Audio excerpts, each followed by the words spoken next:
A common phrase, "the future is Asian," reflects the rising influence of Asia, particularly with China's emergence as the world's second largest economy.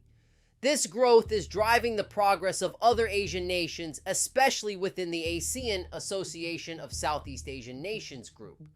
Formed in 1967 for security purposes by Indonesia, Malaysia, the Philippines, Singapore, and Thailand, ASEAN's membership has since expanded.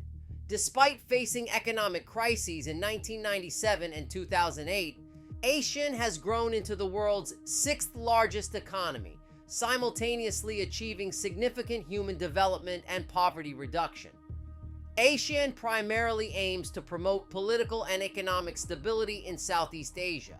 Initially, the region's diversity in cultures, languages, and political systems presented challenges to unity. Yet, ASEAN has achieved substantial regional cooperation, launching initiatives like the ASEAN Free Trade Area, AFTA. In comparison, the European integration began with the European Coal and Steel Community in 1951 to foster economic cooperation and prevent conflict. This led to the European Economic Community in 1957, eventually evolving into the European Union, EU. The EU has developed a single market, a customs union, and the Eurozone. In contrast, ASEAN is emerging as an economic powerhouse, with China and India leading the way. ASEAN's rise prompts comparisons with the EU, stirring curiosity about ASEAN's potential to become a new regional superpower. ASEAN's economy has shown impressive growth, its global economic contribution rising from 1.7% in 1991 to 3.5% in recent years. Its population share has also increased slightly. ASEAN, with around 666 million people, is now the fifth largest economy globally. However, the EU, with a larger GDP and the euro as a key global currency, still leads economically. ASEAN lacks a common currency and faces challenges in maintaining economic momentum compared to Europe. ASEAN's growth rates outpace those of Europe, leading to predictions that ASEAN could surpass the EU economically. ASEAN became China's largest trading partner in early 2020, a significant milestone. However, ASEAN's progress isn't guaranteed, with Europe expected to regain its position as China's top trading partner post-pandemic. ASEAN faces challenges in becoming the next Europe. It's a diverse group with significant economic disparities. Unlike the EU, ASEAN does not have a unified currency, and its organizational structure differs significantly from the EU's more integrated framework. ASEAN remains an intergovernmental organization with limited resources compared to the EU's extensive bureaucratic machinery. Despite these challenges, ASEAN's economic growth and regional influence are notable. Analysts predict that Asia, driven by ASEAN, will soon outperform the US and Europe in economic growth. ASEAN could potentially become the world's fourth largest economy by 2050. With a young population and a growing middle class, ASEAN's demographic advantages are significant. In summary, while ASEAN's ambition to surpass the EU is challenging, it's not impossible. The region's strengths and potential position it to significantly influence the global economy.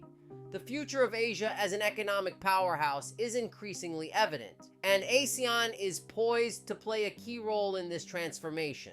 ASEAN's journey towards becoming a dominant regional bloc, comparable to the EU, is marked by both potential and challenges. The region's diverse economic landscape, with countries at different stages of development, adds complexity to this ambition. For instance, Indonesia, a G20 member, contributes nearly 40% of ASEAN's economic output, while countries like Myanmar are still developing their institutions. This disparity is also evident in GDP per capita, with Singapore significantly outpacing countries like Laos, Cambodia, and Myanmar. Cultural, linguistic, and religious diversity further complicates the integration process. Investors and policymakers must navigate these differences carefully, avoiding a one-size-fits-all approach. ASEAN's lack of a unified currency, unlike the EU's Eurozone, and its decentralized organizational structure are other key distinctions. ASEAN's non-interference policy, while promoting regional stability, can hinder collective action on regional challenges, such as the South China Sea disputes. Despite these hurdles, ASEAN's growth trajectory remains impressive.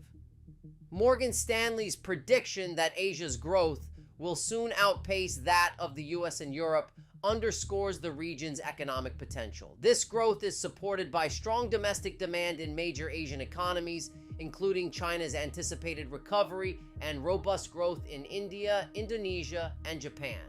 Looking ahead, ASEAN is expected to experience significant growth, potentially surpassing the EU and Japan to become the world's fourth largest economy by 2050. This growth will be driven by a young and large population with over 380 million people under 35 years old and a rapidly expanding middle class. Urbanization will play a crucial role in this demographic shift, with a projected 70% of ASEAN's population living in urban areas by 2050. In conclusion, while ASEAN faces unique challenges in its quest to emulate the EU's success, its potential is immense. The region's economic size, demographic advantages, and increasing global influence position it as a key player in the global economic landscape. The future of Asia, with ASEAN at the forefront, holds great promise as a driver of global growth and development. The question of whether ASEAN can surpass the EU is open, but the region's trajectory suggests a dynamic and influential role in the coming years. As such, the discussion around ASEAN's future is not just about its potential to outpace the EU, but also about its evolving role in shaping the global economic and political order. Now, if you like this video, check out this next video right here.